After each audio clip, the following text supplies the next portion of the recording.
La séduction, c'est un art. La drague, c'est de la manipulation. Je suis pas lesbienne, faut que je te le dise comment, putain. À quelle heure on doit se justifier de sa sexualité quand on est homosexuel? C'est des relations qui volent l'âme. Les mots, c'est des balles. Et là, il lui tire dessus à balles réelles. La plupart du temps, on a l'impression que la terre s'ouvre sous nos pieds. You are disgusting and I hate you. Si on posait un cadre, il n'y aurait pas de débat en fait. Je m'appelle Lucie Mariotti et depuis bientôt 15 ans maintenant, j'exerce le métier de love coach, c'est-à-dire que je suis une experte de l'amour qui accompagne les personnes célibataires ou en couple qui ont des difficultés sentimentales et qui veulent un peu s'épanouir dans ce domaine si précieux et si important. Was she good? Don't answer that.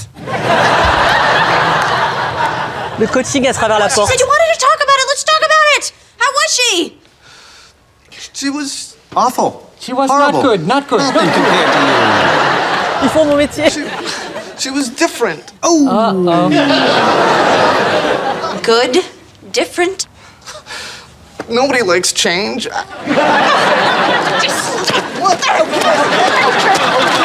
Should we do something? Ça aujourd'hui on l'accepterait pas. I'm sorry, okay? I'm sorry. I was disgusted with myself, and then this morning I was so upset, and then I got your message, and I was so happy, and all I wanted was to get her out of my apartment as fast as possible. Whoa, wait a minute. What time did your little friend leave? Oh my God, she was there. She was still there? She was in there when I was in there? Oh, just... Là, elle ressent de l'humiliation, en fait. Malgré le côté un peu comique, cette scène, elle est évidemment dramatique, il y a de la souffrance. Et je trouve qu'elle est très bien jouée par Ross, cette souffrance. Un petit peu moins par Rachel, qui joue vraiment la colère. Mais je vois pas chez elle l'effondrement intérieur, vous voyez, qu'on ressent quand on apprend que la personne que l'on aime nous a trahis. La plupart du temps, on a l'impression que la terre s'ouvre sous nos pieds. Et là, on voit la colère chez elle, mais la colère, c'est une émotion qui vient jamais seule. La colère, en général, c'est l'arbre qui cache la forêt. Mais derrière, il y a 1000 trucs. Il y a l'humiliation, il y a l'injustice, il y a l'incompréhension, et il y a l'immense tristesse et l'anéantissement. Bon, il y a 2-3 petites choses qui me déplaisent dans cette scène. C'est le fait que Rachel tape avec un journal, ça fait rire tout le monde. Et d'ailleurs, il y a des rires rajoutés dans la série. Sauf que ça, aujourd'hui, en 2025, ça passerait pas. Parce qu'il n'y a pas de raison qu'on l'accepte pas d'un homme et qu'on l'accepte d'une femme. Et la deuxième chose qui va me déranger, c'est la manière dont Ross va parler de cette femme. Alors, je me souviens plus du contexte avec qui il était, etc., etc. Je peux pas m'empêcher de me mettre à la place de cette autre femme qui, elle, n'a rien fait, n'a rien demandé, a été avec Ross peut-être dans un moment d'intimité, j'en sais rien, en pensant que lui, il était libre et donc disponible et disposé, et qui se retrouve finalement dans un espèce de triangle amoureux de manière un peu gratuite et un petit peu cruelle, quoi. I thought we were broken up. We were on a break. That, for all I knew, could last forever. That, to me, is a break up. You think you're gonna get out of this on a technicality? On se met en pause, ça veut tout et surtout rien dire si derrière on n'explique pas ce que ça signifie. Ça provoque ce genre de scène, c'est-à-dire que pour Rachel, la pause, c'est un break, mais dans le sens on essaie éventuellement de réfléchir et de se remettre ensemble. Pour Ross, la pause, il dit on arrête. Sauf que c'est un peu antinomique. Si tu réfléchis à la définition de la pause, une pause, c'est une pause. C'est on arrête pendant un temps et on reprend au bout d'un temps. Donc tu vois, l'interprétation, elle est libre, on peut mettre ce qu'on veut dedans, quel que soit le type de relation. On s'assied tous les deux et on se dit, on va faire une pause de 3 jours, 3 semaines, 3 mois. Pendant ce temps-là, ça veut dire quoi? Ça veut dire, est-ce qu'on s'autorise à s'appeler ou pas? Est-ce qu'on s'autorise à voir des gens à côté ou pas? Enfin, en fait, on pose un cadre. Si on posait un cadre, il n'y aurait pas de débat, en fait. Elle n'est pas prête.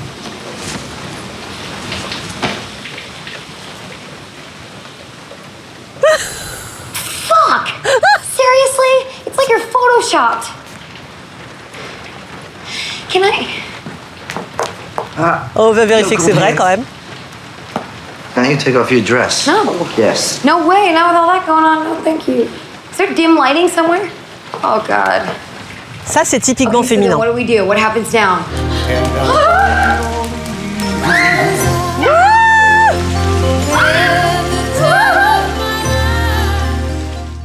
Non!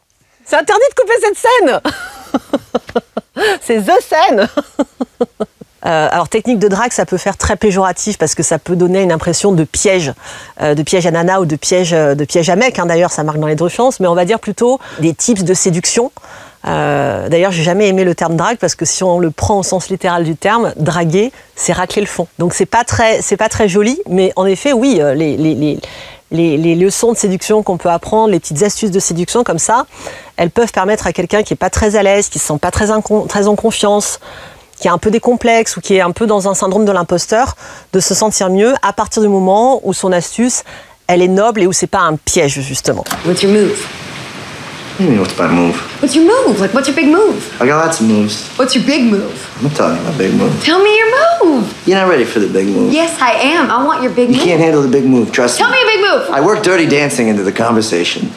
Il valait mieux que ce soit elle, Emma Stone, qui demande à Ryan Gosling d'enlever sa chemise, parce que si lui, il l'avait fait, là, pour le coup, ça aurait pu être un peu un manque de pudeur, ça aurait pu être un peu agressif, et ça aurait pu être un peu je me la joue, machin, etc. Et quand elle finit par lui sauter dans les bras, sa technique, derrière Dirty Dancing, ce qu'il utilise, c'est un shoot d'endorphine et de dopamine. Et ça, c'est en effet une vraie technique de drague qui est recommandée par beaucoup de coachs en séduction, qui vont recommander à leurs clients et à leurs clientes, mais on va pas se mentir, la plupart du temps à leurs clients, donc des hommes, faites-lui faire un tour de moto, faites-lui faire un saut à l'élastique, faites-lui faire des choses en fait qui vont lui donner une sensation assez dingue en termes de shoot, de bien-être et d'euphorie, parce qu'en fait la femme va associer ce qu'elle vit et le bonheur qu'elle vit à la personne. Donc là, peu importe qu'elle soit séduite ou non par Ryan Gosling, le fait qu'il la fasse sauter dans ses bras comme ça et qu'elle semble surkiffer cette sensation d'envol, cette sensation d'être portée, d'être en l'air, de vivre une expérience qui est assez euphorique, il marque des points quoi qu'il arrive, parce que elle, hormonalement, elle va monter dans quelque chose de très plaisant et qui génère ce qu'on appelle la récompense mentale. Do you love her? No! But she didn't hate me! You hated me! You hated me. You fucked somebody we worked with. You stopped having sex with me in the last year! I never cheated on you! That was cheating on me. But there's so much I could have done! I was a director in my 20s who came from nothing and was suddenly on the cover of fucking Time Out New York! I was hot shit and I wanted to fuck everybody and I didn't! And I loved you and I didn't want to lose you! But I'm in my 20s! And I didn't want to lose that too and I kinda did! You're such a dick. Every day I wake up and I hope you're dead! Dead like if I could guarantee Henry would be okay, I'd hope you get an illness and then get hit by a car and die!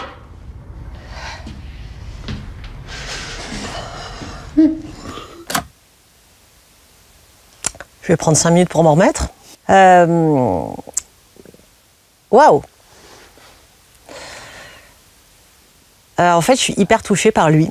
Évidemment, mon commentaire, il est sorti du contexte du film complet, mais dans cette scène, je sens une souffrance, un sentiment d'impuissance, une tristesse, un anéantissement chez lui qui est énorme. Et lui, je le sens extrêmement authentique, vrai, même s'il dit des choses horribles. Mais en fait, il laisse sortir les démons. C'est bien ou c'est mal, c'est pas le propos, c'est... En tout cas, il est dans une vérité et une transparence hallucinante. J'ai moins trouvé les réactions de Scarlett Johansson, après elle a peut-être été mise en scène comme ça, je les ai trouvées moins réalistes et moins cohérentes. Et j'ai trouvé que dans le jeu, ce qu'elle montrait n'était pas à la hauteur de la puissance de la scène et du contexte pour le coup. Elle était très dans une réaction d'ego et pas dans une réaction émotionnelle. Et même dans sa réaction d'ego, il y avait une forme de retenue qui est très rare dans ces moments-là, même s'il y a un ego, au bout d'un moment, cet ego, il se fend. Il y a une brèche, tu vois, qui s'ouvre et tu laisses éclater. Et là, ça vient pas. Alors peut-être que ça vient dans les minutes d'après dans le film, mais en tout cas, là, dans la scène, ça vient pas. Et pourtant, lui, il pousse, et il y va, et il ouvre pour que tout puisse être dit. I can't believe I have to know you forever. Oh, you're fucking insane! And you're fucking winning! En fait, on a l'impression que ce mec, il y a quelque chose qui est monté pendant des mois, des années, et que en fait, ça a fait pas, ça explose, et que à un moment donné, ça sort. Et tu vois, la scène, elle s'arrête sur lui, avec les mains comme ça. Et en fait, quand quelqu'un fait ça, la plupart du temps, Ça veut dire, mais putain, c'est une catastrophe, je vais jamais m'en sortir, on va jamais s'en sortir, c'est sans espoir. Cette scène, c'est, il gerbe ses émotions, son malheur, son désespoir et le drame qu'il est en train de vivre. La plupart du temps, malheureusement, c'est comme ça que se passent les séparations. Pour éviter ce type de situation, quels conseils vous donneriez pour justement éviter d'en arriver là? C'est de ne surtout plus parler à l'oral. Tu vois, quand on a sorti de ce genre de phrase, c'est exactement comme s'il la visait avec une arme qui tirait, même si derrière il regrette, c'est trop tard. La balle est partie, elle l'a touché. Et donc tu peux pas revenir en arrière. Les mots, c'est des balles. Et là, il lui tire dessus à balles réelles. Donc là, qui regrette, qui s'excuse, qui s'en veuille, ça changera rien. Elle a été touchée, elle a été blessée. Il y a un outil fantastique et simplissime, et de toute façon, tout ce qui est puissant et qui fonctionne est simple, ça s'appelle un cahier et un stylo. Et chacun écrit ce qu'il a envie de dire dans ses doléances, dans ses sensations, dans ses émotions, dans ses ressentis. Et l'autre peut le lire ou ne pas le lire, si soit il est prêt à le lire et il en a envie parce qu'il est prêt à l'encaisser, soit il n'en a pas envie. Mais en tout cas, on lâche. Il y a une phrase très juste en thérapie qui dit « Tout ce qui ne s'exprime pas s'imprime ». Et c'est vrai. T'es sûr que tu veux pas que je conduise? Je me sens fatiguée. Je suis fatigué, ouais. Ouais. Fatigué d'avoir passé la soirée avec des cons. Je te trouve dur. Ah, ça, c'est sûr qu'on n'a pas passé la même soirée. Toi, tu me brillais comme un diamant. Ça, pour le pervers narcissique, c'est insupportable.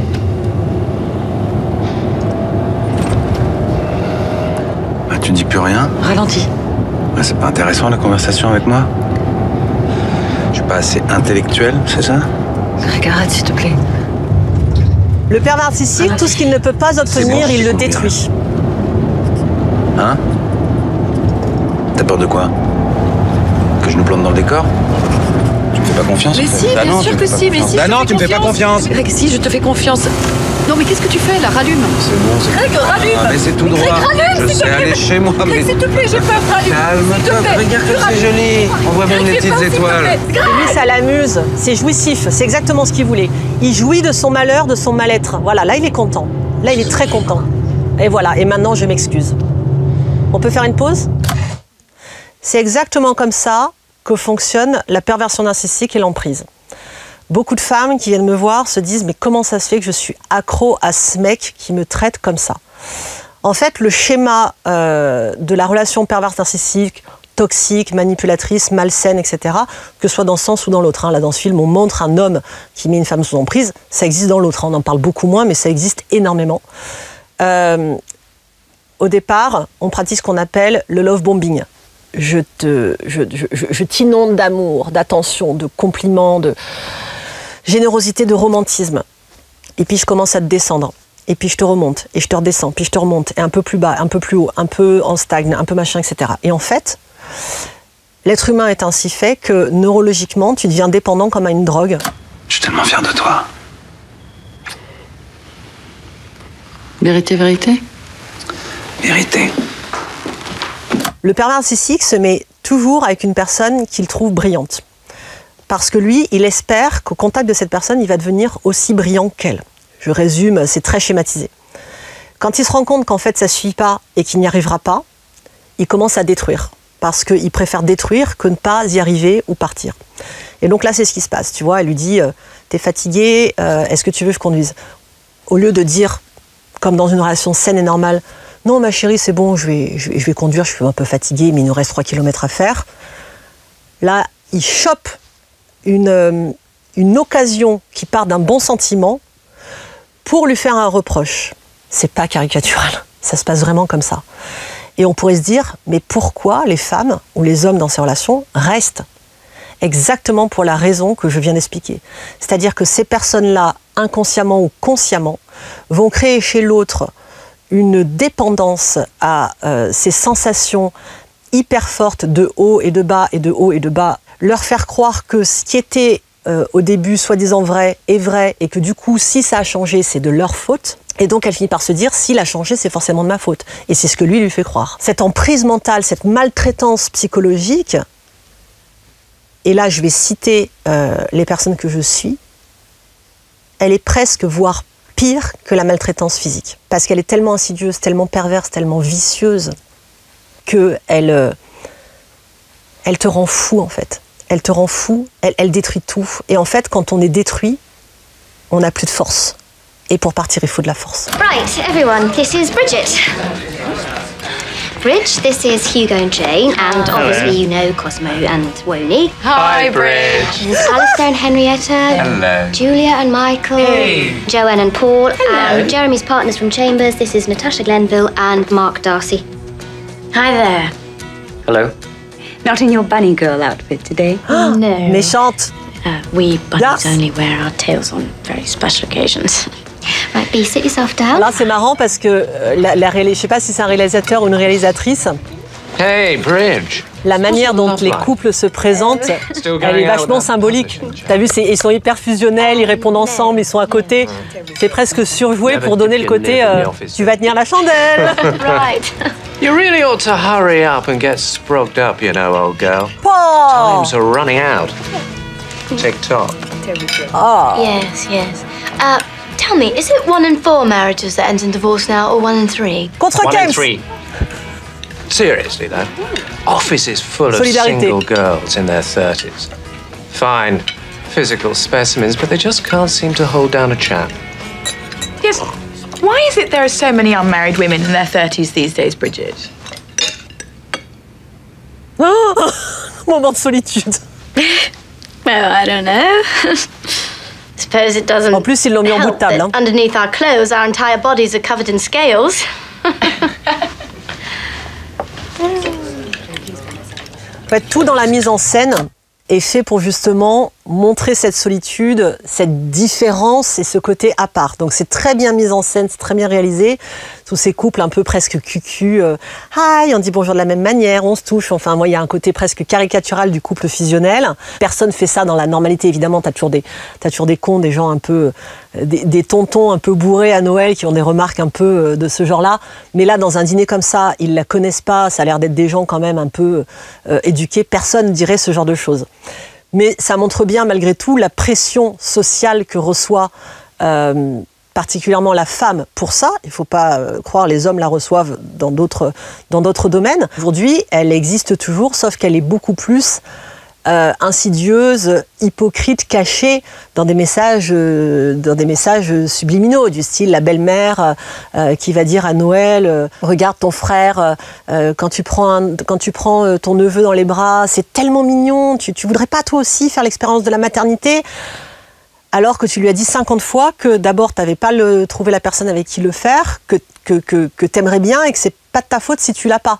Donc tu vois, c'est méchant, c'est une espèce de ce qu'on appelle d'attaque passive-agressive. Moi, je te parle pas de tes hémorroïdes, je te parle pas du fait que tu as été licencié, je te parle pas du fait que ça fait 50 ans que tu es dans la même boîte, que tu nous dis à chaque dîner que tu es malheureux et que tu n'as toujours pas le courage de partir.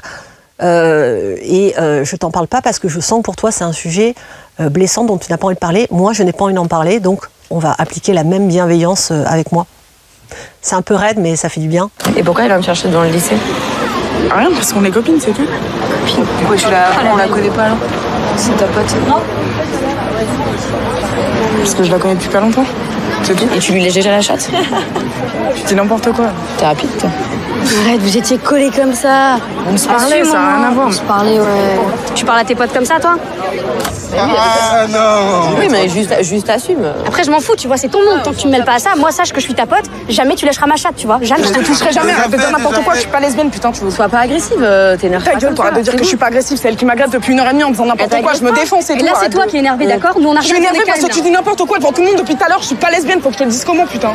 Il y a un côté oppression et moi, je me sentais mal à l'aise, même physiquement, parce que on sent qu'elle est attaquée d'abord de tous les côtés, parce que personne ne la soutient, et que ce soit par le regard ou par la disposition de chacun autour d'elle, les propos, les expressions, le langage et la vulgarité et l'agressivité utilisée, tout est puissant, tout est violent, tout est malsain, tout est toxique et maltraitant dans cette scène. Évidemment qu'elle peut pas dire oui et je vous emmerde en fait. Elle peut pas parce qu'elle est trop jeune, parce qu'elle est dans une société qui, surtout à cette époque, parce que le film il date un petit peu, le permet encore moins qu'aujourd'hui. Et puis parce que, si on sort de son contexte et qu'on y réfléchit 5 minutes, à quelle heure on doit se justifier de sa sexualité quand on est homosexuel. Pour moi, on ne devrait même pas se poser la question de l'orientation sexuelle. On devrait se poser la question, justement, de l'orientation du cœur. Moi, a priori, je suis attirée et je suis amoureuse des hommes, d'accord? Mais qui me dit que demain, je ne vais pas rencontrer une femme, ou une personne transgenre, ou peu importe, qui d'un seul coup va faire paf dans mon cœur, et je vais me dire, mais j'aime cette personne. Et c'est pas donc une question d'orientation sexuelle, c'est une question d'entrer en amour avec quelqu'un. Et en fait, que ce soit un homme, une femme, une personne transgenre, une personne non genrée, ça n'a aucune importance. I won't touch you. What's up tight for? No. Thought you were a fun one. Cold? Yes. Yeah. Wet clothes make you colder.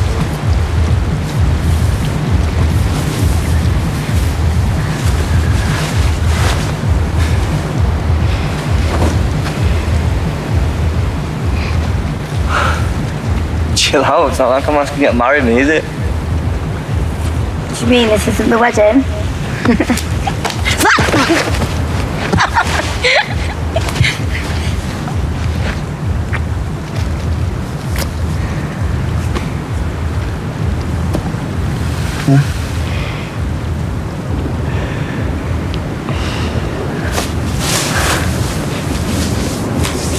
La manière dont on va entrer dans sa sexualité va induire la manière dont on va continuer et poursuivre sa sexualité. Donc oui, la première fois est très importante. La scène est hyper condensée en plus, hyper dense. Ça donne l'impression qu'en fait, il lui laisse aucune occasion de s'échapper, de réfléchir ou de réagir. Il va très vite, tu sais, dans ses mouvements. Il répond, il questionne, il pousse, il touche, il agit. En fait, c'est un peu comme s'il l'embrouillait tellement vite qu'il va lui arriver un truc où on n'aura même pas le temps de réfléchir à ce qui lui arrive. Et on a le droit de se demander, est-ce qu'il n'est pas en train de juste lui retourner le cerveau? Et comment elle va sentir, elle, demain matin? Et est-ce que finalement, elle a vraiment envie de faire l'amour avec lui? Ou si juste, elle s'est laissée emporter, non pas par le moment, parce que ça pourrait être OK, elle a le droit de décider, elle, en son âme et conscience, de laisser s'emporter par le moment, ou si juste il l'a un peu privée de sa capacité à se questionner, de prendre le temps de se questionner de est-ce que je suis OK ou non pour coucher avec ce mec? Est-ce que je suis OK avec le fait qu'il me mette dans l'eau? Est-ce que je suis OK avec le fait qu'il me touche? Est-ce que je suis OK avec le fait qu'il m'embrasse? Est-ce que je suis OK avec le fait qu'il enlève le mât de mon maillot de bain? Il lui laisse aucun temps de répit pour se demander si c'est OK. Et ça, pour le coup, pour moi, on est sur une absence de consentement. You can't tell me Bertie Wooster is satisfying your needs. Titles aside, a suit of armor makes for a cold bedfellow. Not that it's any of your business, but Marcus and I have an amazing sex life. Is that so? What names does he call you when you make love?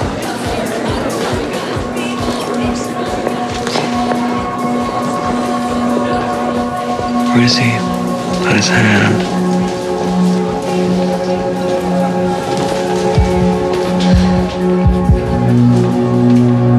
Does he?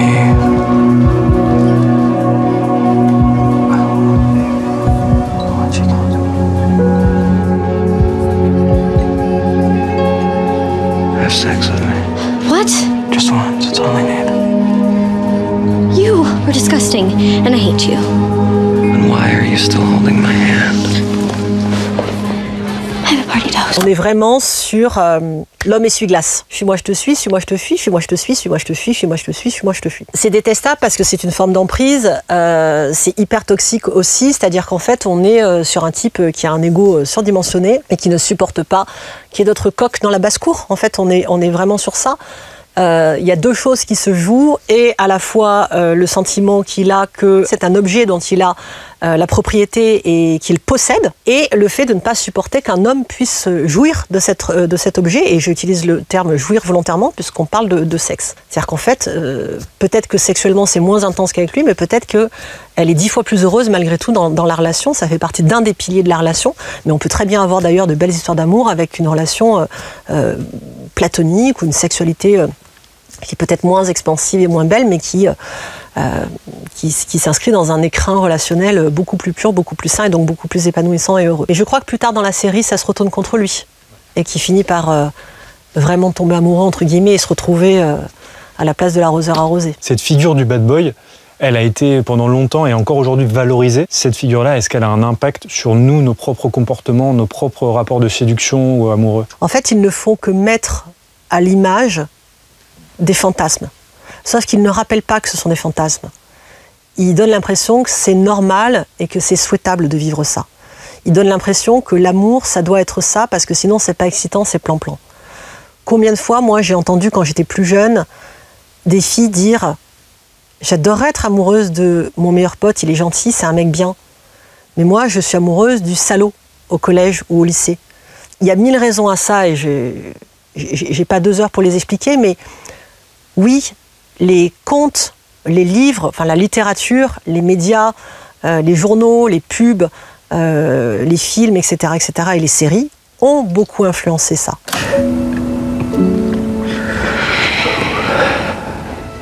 I wouldn't be here if it wasn't for you. No. That's true. I mean, you'd be somewhere else entirely. You'd be a different person. And me too.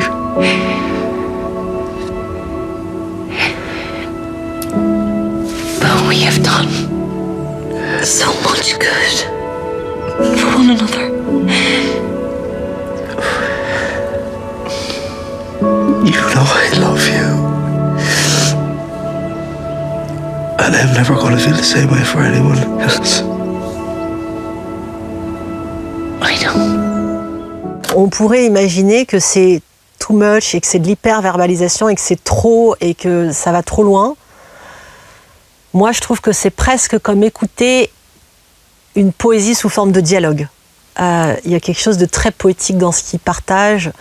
Il y a de la philosophie, il y a du recul, il y a une grande maturité. Et en fait, ce sont 2 personnages, tout simplement, qui sont doués d'intelligence émotionnelle, ce qu'on appelle, d'intelligence humaine, d'intelligence de la vie, qui est pour moi la plus belle des intelligences. En fait, ils laissent toute cette énergie d'amour, d'intelligence émotionnelle, toute cette énergie de vie, de beauté, de poésie s'exprimer, et ils créent autour d'eux une bulle lumineuse, grande, pure, belle, magnifique. Et je me dis à titre très égoïste que si tout le monde était comme ça, ben, j'aurais plus de travail. Mais j'adorerais ne plus avoir de travail parce que ça voudrait dire que tout le monde va bien d'un point de vue sentimental et que je sais que je trouverais autre chose de très chouette aussi à faire. Et non, c'est pas too much en fait. C'est pas cucu, c'est pas too much. Je suis sûre qu'il y a plein de mecs ou de nanas qui se diraient « Ah, c'est pas viril le mec là ». Moi, je trouve que la vraie virilité, c'est avoir la force et le courage de sa vulnérabilité, justement.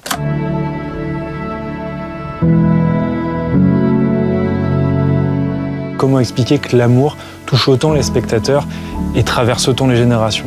Je pense qu'en fait, l'amour, c'est la pierre angulaire de la vie humaine, de l'expérience humaine, et que tout est régi par 2 choses dans le monde, l'amour et la peur et l'amour. Et que tout ce qu'on vit, tout ce qu'on expérimente et tout ce qu'on est découle de l'un ou de l'autre. Et que l'un et l'autre ont besoin d'exister parce qu'on a besoin du mal pour apprécier le bien. Et je pense que l'amour a toujours existé, fait même que les choses existent, existera toujours, fera toujours autant tourner les bobines, fera toujours autant se déplacer les foules. C'est le tout, en fait, c'est l'expérience qu'on vient vivre et que c'est notre quête, notre Graal. Et que si ça se trouve, d'ailleurs, le Graal, si on était autour de la table ronde avec Arthur, ben, on se dirait que c'est ça qu'on est en train de chercher, qu'on a envie d'expérimenter, au sens personnel, relationnel et absolu. Pour moi, l'amour, c'est l'absolu.